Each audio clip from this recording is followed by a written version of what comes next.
Hello வணக்கம். இது வானவில் தொலைக்காட்சி பென்ஸ் 360 வழங்கும் பேசும் நேரம். பேசும் நேரம். Connecting you with medical experts. பொதுவாகவே காதுன்றது ஒரு ரொம்ப முக்கியமான விஷயங்க. நம்ம காது மூலியமாக தான் நம்ம எல்லா விஷயத்தையும் கேட்கவே செய்கிறோம். அப்படி இருக்கிற இந்த காதில் அழுக்கு ஏற்பட்டாலே நம்ம பண்ணுற மேஜர் மிஸ்டேக்கே கையில் இருக்கிற ஏதாவது ஒரு பொருளை எடுத்து காதை க்ளீன் பண்ணுறது. ஒரு கீயாக இருக்கட்டும், பென்னாக இருக்கட்டும், பென்சிலாக இருக்கட்டும், சேஃப்டி பின்னாக இருக்கட்டும், கையில் என்ன பொருள்லாம் இருக்கோ அதை நம்ம காதுக்கு யூஸ் பண்ணுறோம். அப்படி பண்ணுறதுனாலே அது இன்னும் டேஞ்சராக போய் தான் முடியுது. ஸோ காதை எப்படி பார்த்துக்கணும், எதெல்லாம் பண்ணணும், எதெல்லாம் பண்ணக்கூடாதுன்னு இன்னைக்கு நம்ம கூட நம்ம ஸ்டுடியோக்கு இஎன்டி டாக்டர் அக்ஷயா மேம் அவர்கள் வந்திருக்காங்க. வாங்க தெளிவாக கேட்டு தெரிஞ்சுக்கலாம். Welcome doctor. Hello doctor. இப்போ இஎன்டினா நம்ம எல்லாருக்குமே தெரிஞ்சது தான், like ear, nose and throat. So இது மூணுத்துக்கும் ஏதாவது கனெக்ஷன் இருக்கா, இல்லை இது மூணுத்தில் ஏதாவது பிரச்சனைனா நம்ம கண்டிப்பாக இஎன்டி எதாவது பார்க்கணுமா? இஎன்டினா as you told ear, nose, throat தான். அண்ட் எஸ், மூணுமே கனெக்டட் தான். மூணுத்துக்குமே ஒரு ஃபங்க்ஷன்ஸ் இருக்குது. அதனால மூணுமே ஒரு வகையில் கனெக்டடாக தான் இருக்குது. எப்படி கனெக்ட் ஆகிருக்குன்றது தெரிஞ்சுக்கிறதுக்கு முன்னாடி அதோடைய ஃபங்க்ஷன்ஸ் என்ன, ஒரு உறுப்புக்கான ஃபங்க்ஷன்ஸ் என்னன்னு நம்ம தெரிஞ்சுக்கிட்டோன்னா எப்படி கனெக்ட் ஆகுதுன்னு நம்மளுக்கே கனெக்ட் ஆகிடும். நீங்களே சொல்லுங்கள், இப்போ இயர் அப்படின்னா உங்களுக்கு தெரிஞ்ச வரைக்கும் என்ன இயரோட ஃபங்க்ஷன்ஸ் என்ன? இயரோட ஃபங்க்ஷன் தான் எனக்கு தெரிஞ்சு வந்துட்டு நல்லா பாட்டு கேட்குறது. ஸோ இயர் வந்து நாங்கள் நல்லா பாட்டு கேட்குறதுக்கு யூஸ் பண்ணுவோம். அண்ட் ஆல்சோ வந்துட்டு இப்போ தான் ஜென்ரலாக வந்து பாய்ஸ்லாம் வந்துட்டு தோடெலாம் போட ஆரம்பிச்சிட்டாங்க. நாங்களும் அழகழகாக தோடெலாம் போட்டுப்போம். எனக்கு தெரிஞ்சு இது மட்டும்தான் டாக்டர் எனக்கு தெரியும். இயர்ஸ்னால் இதோட ஃபங்க்ஷன்ஸ் நாங்கள் இப்படி தான் யூஸ் பண்ணிகிட்ருக்கோம். யா, கரெக்ட் தான். இயர் வந்து நீங்கள் நல்லா பாட்டு கேட்பீங்க, நல்லா ஹெட்ஃபோன்ஸ் போட்டு பாட்டு கேட்பீங்க, நிறைய தோடெல்லாம் மாட்டிப்பீங்க. யாருமே இப்போல்லாம் ஒரு தோடோடலாம் விடுறதில்ல, நிறைய தோடு போட்டுக்கிறீங்க. ஸோ யா, இயரோட ஃபங்க்ஷன் வந்து ஃபஸ்ட்டு மெயின் ஃபங்க்ஷன் கேட்குறது. கண்டிப்பாக இயர் இல்லைன்னா, ஒலி இல்லைன்னா, நம்மளால் வெளியிலேருந்து நம்மளால் சவுண்டு கேட்கலன்னா நம்மளால் பேசவே முடியாது. அந்த லாங்குவேஜ் அந்த சென்டரே பிரெயினில் டெவலப் ஆகாது வெளியிலேருந்து நம்ம கேட்கலன்னா. ஸோ இயரோட மெயின் ஃபங்க்ஷன் கேட்குறது. அது இல்லாமல் இயருக்கு இன்னொரு இம்பார்ட்டண்ட் ஃபங்க்ஷன் இருக்குது. என்ன ஃபங்க்ஷன் அப்படின்னா பேலன்ஸ்.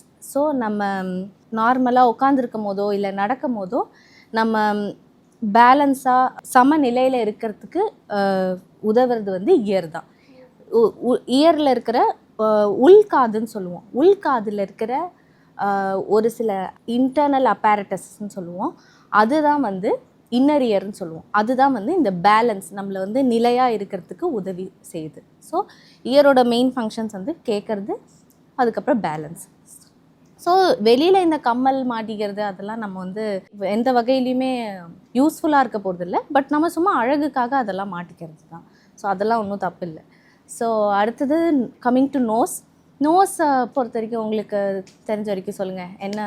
ஸ்மெல் தான் கண்டிப்பாக வந்துட்டு அந்த பிரியாணிலாம் செஞ்சால் நமக்கு வந்து அந்த அரோமாவே வந்துட்டு பிகாஸ் ஆஃப் ஸ்மெல், நோஸ்னால தான். ஸோ அதை தாண்டி ஃபங்க்ஷனலாக ஐடியா இல்லையே டாக்டர். சரி, ஓகே. யா, கரெக்ட் தான். நோஸ் தான் ஸ்மெல் சென்டர் பிரெயினில் ஃபங்க்ஷன் ஆகிறதுக்கு காரணமே நோஸ் தான். ஸோ வந்து நோஸோடைய மெயின் ஃபங்க்ஷன் ப்ரீதிங். ஸோ கீழே இருக்கிற லங்ஸுக்கு காற்று வந்து நோஸ் வழியாக போகுது. அதுக்கப்புறம் வந்து ஸ்மெல்லு பிரெயினுக்கும் நோஸ் வழியாக தான் போகுது.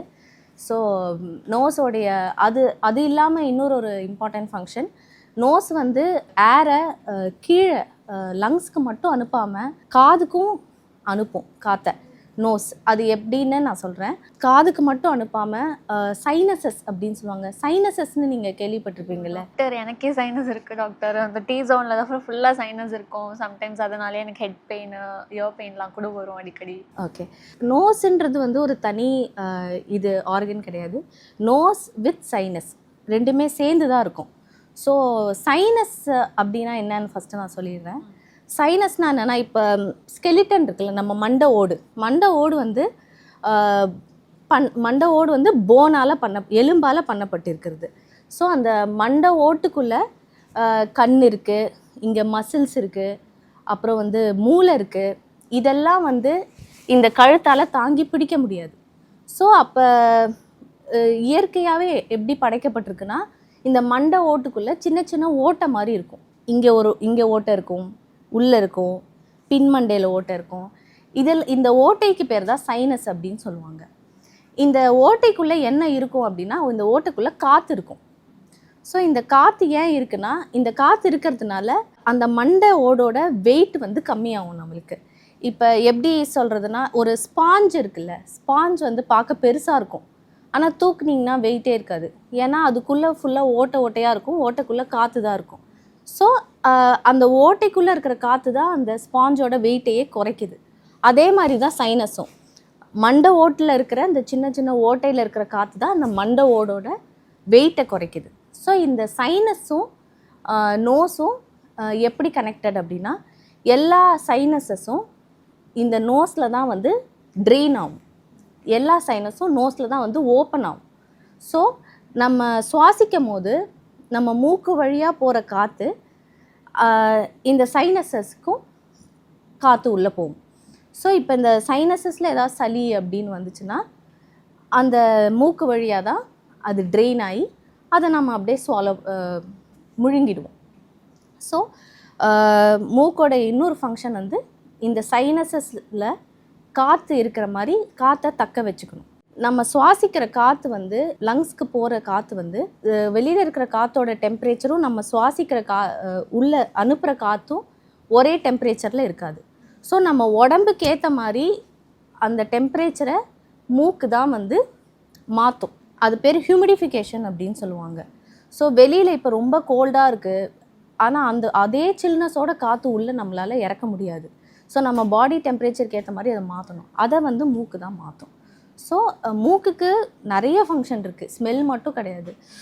ஸ்மெல்லு, ப்ரீதிங் தவிர ஹியூமிடிஃபிகேஷன், அப்புறம் வந்து இந்த சைனஸஸ்லாம் காற்று புகுத்துறது, காதுலேயும் காற்றை புகுத்துறது.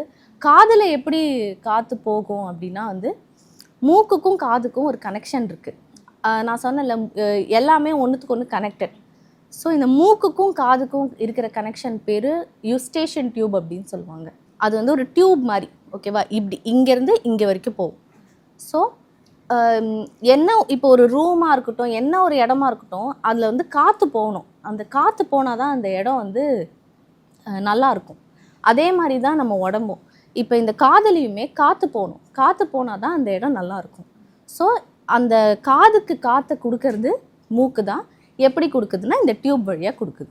ஸோ மூக்கு வந்து சைனஸஸ்க்கு காற்று கொடுக்குது, காதுக்கு காற்று கொடுக்குது. அதுக்கப்புறம் வந்து உள்ளே அனுப்புகிற காற்றை வந்து நம்ம பாடி டெம்பரேச்சருக்கு ஏற்ற மாதிரி மாற்றி உள்ளே அனுப்புது. அதுக்கப்புறம் ஸ்மெல்லு நீங்கள் சொன்னீங்க. வேறு என்ன ஃபங்க்ஷன்ஸ் அப்படின்னு பார்த்தோன்னா, மூக்கில் சின்ன சின்ன முடி மாதிரி இருக்கும், எல்லாருக்குமே இருக்கும். சில பேருக்கு நிறைய இருக்கும், சில பேருக்கு கம்மியாக இருக்கும், ஆனால் எல்லாருக்குமே இருக்கும். அது வந்து உள்ளெல்லாம் இருக்காது, ஜஸ்ட்டு ஃப்ரண்ட்லேயே தான் இருக்கும். அந்த முடியோட வேலை என்ன நீங்கள் கெஸ் பண்ணுங்க? ஐடியா இல்லையா டாக்டர்? ஒரு ஃபில்டர் மாதிரி தான். ஓகே. இப்போ ஏதோ ஒரு டஸ்ட்டு போகுது அப்படின்னா வந்து அந்த டஸ்ட்டெல்லாம் அந்த முடியிலே ட்ராப் ஆகிடும். அந்த முடி வந்து அதை உள்ளே அனுப்பாமல் அதை பிடிச்சி வச்சுக்கும், ஓகேவா? அந்த பிடிச்சி வச்சுக்கிட்டா அந்த டஸ்ட்டு வந்து நம்ம தேவையில்லாமல் உள்ளே அனுப்ப வேண்டாம் லங்ஸ்குள்ளே. ஸோ இந்த டஸ்ட் பார்ட்டிக்கல்லாம் க்ளீன் பண்ணுறதுக்கு இந்த ஹேர்ஸ் உதவி செய்யும், ஓகேங்களா? இந்த மாதிரி நிறைய ஃபங்க்ஷன்ஸ் இருக்குது. ஸோ வந்து அதனால தான் வந்து எப்போவுமே இப்போ நம்மளுக்கு ஒரு சளி பிடிச்சாலோ மூக்கு அடைச்சிக்கிட்டாலோ என்ன ஆகும், நம்மளுக்கு வந்து இந்த வென்டிலேஷன்ன்றது ஒழுங்காக இருக்காது. ஸோ உடனே நம்ம எல்லாம் என்ன சொல்லுவோம், மூக்கு அடைச்சிருக்கு, தலை பாரமாக இருக்குது. ஏன்னா வந்து அந்த சைனஸஸில் காற்று போகாமல் சளி போயிடும், நீர் போயிடுறதுனால மண்டையோட வெயிட் நமக்கு தெரிய ஆரம்பிக்கும். ஸோ அப்போ நமக்கு வந்து தலை பாரமாக இருக்கும். ஸோ இதெல்லாம் தான் அந்த கோல்டுக்கான அறிகுறிகள். ஓகே. ஸோ மூக்கு இவ்வளோ வேலை இருக்குது உங்களுக்கு இப்போ தெரிஞ்சுக்கிட்டிங்களா? ஸோ வந்து அடுத்தது வந்து மூக்கோடைய கண்டினியூஷன் தான் தொண்டை. மூக்கு அப்படியே பின்னாடி வந்துச்சுன்னா தொண்டை. ஸோ தொண்டைன்றது ஒரு பெரிய ஏரியா. ஸோ வந்து தொண்டையில் வந்து வாயிலிருந்து சுவாச குழாய், உணவு குழாய் எல்லாமே எங்களுக்கு கீழே தான் வரும். ஸோ வந்து வாயில் அப்படின்னு பார்த்தோன்னா நார்மலாக இருக்கிற பல், நாக்கு, அதுக்கப்புறம் வந்து பின் தொண்டை, உள்நாக்கு அதெல்லாம் சொல்லுவாங்கள்ல அது. அப்படியே அது கீழே போச்சுன்னா ரெண்டாக பிரியும். ஒன்று சுவாச குழாய் முன்னாடி இருக்கும், அதுக்கு ஜஸ்ட்டு பின்னாடி உணவு குழாய் இருக்கும், ஓகேங்களா? ஸோ சுவாச குழாய்க்கு பிரிஞ்சு லங்ஸ்க்கு போயிடும், உணவு குழாய் அப்படியே ஸ்டமக்குக்கு போயிடும். ஸோ இதுதான் ENT, ear, nose, throat, and மூணுமே கனெக்டட் தான். ஜென்ரலாக இஎன்டினா இயர் நோஸ் த்ரோட் அதில் வந்து இவ்வளோ ஃபங்க்ஷன்ஸ் இருக்கா டாக்டர்? ஆமாம், இவ்வளோ ஃபங்க்ஷன்ஸ் இருக்குது. எந்த ஆர்கானுக்குமே ஒரு ஃபங்க்ஷன் அப்படின்னு கிடையாது, மல்டிபிள் ஃபங்க்ஷன்ஸ் இருக்கும். டாக்டர், இப்போ நீங்கள் வந்து இவ்வளோ ஃபங்க்ஷன்ஸ் இருக்குன்னு சொன்னீங்க. பட் பெரும்பாலுமே வந்துட்டு நிறைய பேர் என்ன பண்ணுறாங்கன்னா, இயரை வந்து சுத்தமாக மெயின்டைன் பண்ணுறதே கிடையாது. ஸோ அதில் வந்து நிறையா அழுக்கு சேமிக்கும் போது என்ன பண்ணுறாங்கன்னா, கையில் கிடைக்கிற எல்லா பொருளையும் யூஸ் பண்ணி அதை க்ளீன் பண்ணணும்னு நினைக்கிறாங்க. ஃபார் எக்ஸாம்பிள் பட்ஸ் யூஸ் பண்ணுறதா இருக்கட்டும், இல்லை கை வச்சே வந்துட்டு நல்லா வந்து உள்ளே க்ளீன் பண்ணுவாங்க. தென் சேஃப்டி பின்ஸ் இந்த மாதிரி நிறையா கையில் கிடைக்கிற எல்லா இன்ஸ்ட்ருமெண்ட்டையும் யூஸ் பண்ணி அவங்க க்ளீன் பண்ணணும்னு நினைக்கிறாங்க. ஸோ அது வந்து கரெக்டான ப்ரொசீஜரா? அப்படி பண்ணலாமா? இல்லை உங்களுக்கு நிறைய கேசஸ் வந்திருக்கும்ல இந்த மாதிரி. ஸோ அதை பற்றி கொஞ்சம் சொல்லுங்களேன் டாக்டர். பேசிக்கலாக வந்து இயரில் வந்து வேக்ஸ் அப்படின்னு ஒன்று ஃபார்ம் ஆகுது. எல்லாருக்குமே அதான கம்ப்ளைண்ட், இயர் வேக்ஸ் எனக்கு நிறைய இருக்குது அப்படின்னு வருவாங்க. ஸோ அந்த வேக்ஸ்னால் ஃபஸ்ட்டு என்னன்னு சொல்லிடுறேன். காதுக்குள்ளே வந்து சின்ன சின்ன கிளாண்ட்ஸ்ன்னு ஒன்று சொல்லுவாங்க, ஓகேவா? அது வந்து ஸ்கின்னுக்குள்ளே இருக்கும், காதுக்குள்ளே இருக்கிற ஸ்கின்னுக்குள்ளே இருக்கும். அது பேர் வந்து செருமினஸ் கிளாண்ட்ஸ் அப்படின்னு சொல்லுவாங்க. அது சுரக்கிறது தான் அந்த வேக்ஸ், செருமின் அப்படின்னு சொல்லுவாங்க. இது வந்து ஒரு கொஞ்சம் ஸ்டிக்கியாக இருக்கும். இந்த வேக்ஸுன்றது கொஞ்சம் எல்லோ கலரில் கொஞ்சம் ஸ்டிக்கியாக இருக்கும். இதோடைய மெயின் ஃபங்க்ஷன் என்ன அப்படின்னு பார்த்தா, காதில் இருக்கிற டஸ்ட்டு சேம் மூக்கில் இருக்க மாதிரியே தான். காதில் ஏதாவது டஸ்ட்டோ இல்லை சின்னதாக ஏதாவது பூச்சி போதோ ஏதோ ஒன்று பார்ட்டிகல்ஸை வந்து காது உள்ளே அனுப்பாமல் இந்த வேக்ஸே வந்து அதை ட்ராப் பண்ணும். ஏன்னா அது வந்து பிசு பிசுன்னு இருக்கிறதுனால அதில் ட்ராப் ஆகிடும். ட்ராப் ஆகிறதுனால ஃபர்தராக அது வந்து காதுக்குள்ளே காது ஜவ்வு கிட்ட போகாது. ஸோ இந்த வேக்ஸோடைய ஃபங்க்ஷனே அதுதான், சரிங்களா? ஸோ இதை தான் நம்ம வந்து க்ளீன் பண்ணி எடுத்துகிட்ருக்கோம். காதுக்கு உண்டான ஒரு விஷயம் என்னென்னா, நம்ம யாருமே காதை க்ளீன் பண்ண தேவையில்லை, காதை க்ளீன் பண்ணிக்கும், ஓகேவா? எப்படி டாக்டர்? அது வந்து உள்ளே இருக்கிற அந்த செல்ஸு ஸ்கின்னு அதுவே வந்து ரீஜென்ரேஷன் சொல்லுவாங்க. அதுவே வந்து ஒரு சர்க்குலர் மோஷனில் காது வந்து அதோட வேக்ஸையே க்ளீன் பண்ணி அதுக்கப்புறம் திருப்பி அது ஸ்கின்லேயே அப்சார்ப் ஆகும், திருப்பி உருவாகும், திருப்பி அப்சார்ப் ஆகும். அந்த மாதிரி காதை க்ளீன் பண்ணிக்கும். நம்ம வந்து க்ளீன் பண்ணுறேன் அப்படின்னு சொல்லிட்டு பட்ஸை வச்சு உள்ளே க்ளீன் பண்ணும் போது அந்த நார்மல் சர்க்குலர் மோஷனை வந்து நம்ம ஸ்டாப் பண்ணி இன்னும் அழுக்க உள்ளே சேமித்து வச்சுருவோம், ஓகேங்களா? நம்ம ஒன்றுமே பண்ணாமல் விட்டாலே அது க்ளீன் ஆகிக்கும், ஓகேங்களா? அண்ட் ப்ளஸ் இன்னொன்று என்னென்னா, நிறைய பேர் வந்து நிறைய பேஷண்ட்ஸ் வருவாங்க எனக்கு கிளினிக்கில். இந்த மாதிரி காது வந்து ரொம்ப அரிப்பாக இருந்துச்சு, ரொம்ப அழுக்காக இருந்துச்சு அப்படின்னு சொல்லிட்டு சேஃப்டி பின்னு, மோஸ்ட்டாக சேஃப்டி பின், பைக்கோட கீ, அப்புறம் இயர்பட்ஸ் நார்மல், அப்புறம் பென்சில், என்ன கையில் என்ன கிடைக்குதோ எடுத்து க்ளீன் பண்ணுறேன்ட்டு நல்லா போட்டு ஃபுல்லாக கொதறி வச்சுருவாங்க உள்ளே. ஸோ அந்த மாதிரிலாம் பண்ணக்கூடாது. ஏன் அப்படின்னா வந்து நம்மளோட கை காலில் இருக்கிற தோல் மாதிரி இருக்காது, காதுக்குள்ளே இருக்கிற தோல் ரொம்ப சாஃப்டாக இருக்கும். ஸோ நீங்கள் லைட்டாக ப்ரெஷர் கொடுத்தாலே மொத்தமாக உறிஞ்சு வந்து ரத்தம் வரும், இன்ஃபெக்ஷன் ஆகும். ஸோ வந்து ஒரு பிரச்சனையே இல்லாத விஷயத்த நம்ம ஒரு பெரிய பிரச்சனையாக்கிடுவோம். ஸோ இந்த மாதிரி தயவுசெய்து எதுவுமே யூஸ் பண்ணாதீங்க, பட்ஸோ கீயோ பின்னோ எதுவும் யூஸ் பண்ணாதீங்க. ப்ளஸ் இன்னும் ஒரு டேஞ்சரஸான ஒரு விஷயம் என்னென்னா, காது நம்ம பார்க்குறோம்ல, வெளிப்பக்கம் பார்க்குறதுக்கும் காது ஜவ்வுக்கும் வந்து ரொம்ப டிஸ்டன்ஸ் கிடையாது, ரொம்ப கம்மி டிஸ்டன்ஸ் தான்.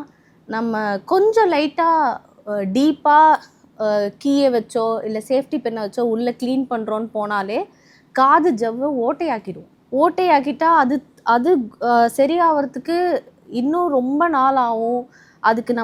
அதுக்கு தனி ட்ரீட்மெண்ட்டு.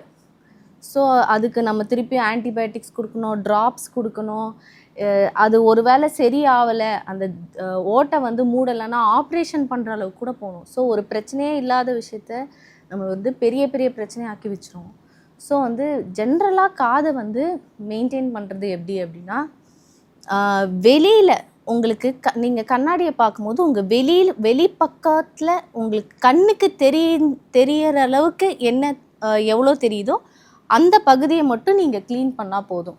அதாவது இந்த பகுதியை மட்டும், நமக்கு கண்ணுக்கு தெரியாத உள் பகுதியை நம்ம க்ளீன் பண்ண தேவையில்லை, அதுவே க்ளீன் பண்ணிக்கும்.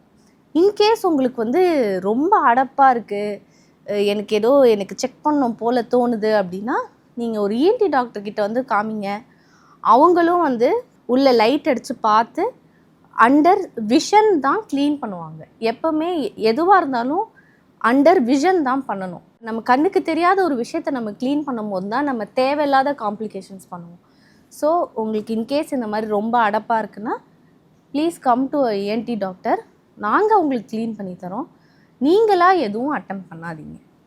எதுவுமே போடாதீங்க. சேஃப்டி பின்னு, பட்ஸு, கீஸு, பென்சிலு எதுவும் போடாதீங்க. ஓகேங்களா? இப்போ நீங்கள் சொன்னீங்களா மேலக்கா இருக்கிற அந்த ஒரு வேக்ஸை மட்டும் க்ளீன் பண்ணால் போதும். ஸோ அது வந்துட்டு நம்ம பட்ஸ் வச்சு நார்மல் பட்ஸ் வச்சு அதை வந்து நார்மல் பட்ஸோ இல்லை சின்ன துணி வச்சோ நீங்கள் பார்த்தே க்ளீன் பண்ணுவேன். பேசிக் கான்செப்ட் என்னென்னா நீங்கள் க்ளீன் பண்ணுற இடம் நீங்கள் கண்ணில் பார்க்கணும், அவ்வளோதான். நீங்கள் அது ஏதாவது ஒரு சின்ன துணியோ காட்டனோ பட்ஸோ எது வச்சு வேணால் க்ளீன் பண்ணிக்கலாம். அகெயின் அப்பையும் வந்து இந்த ஷார்ப்பான இன்ஸ்ட்ருமெண்ட்ஸ் அதெல்லாம் யூஸ் பண்ண. என்னங்க டாக்டர்ஸ் ஆன டூஸ் அண்ட் டோன்ஸ் உங்களுக்கு புரிஞ்சுதா? இதே மாதிரி அடுத்த எபிசோடில் சந்திக்கிறேன்.